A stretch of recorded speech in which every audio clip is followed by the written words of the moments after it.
Telah tiba dengan selamat rombongan Jabodetabek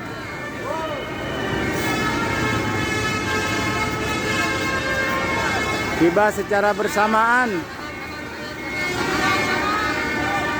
dengan santri putri yang masih berada di luar Masjid Al-Hasan diharap untuk segera memasuki Masjid Al-Hasan.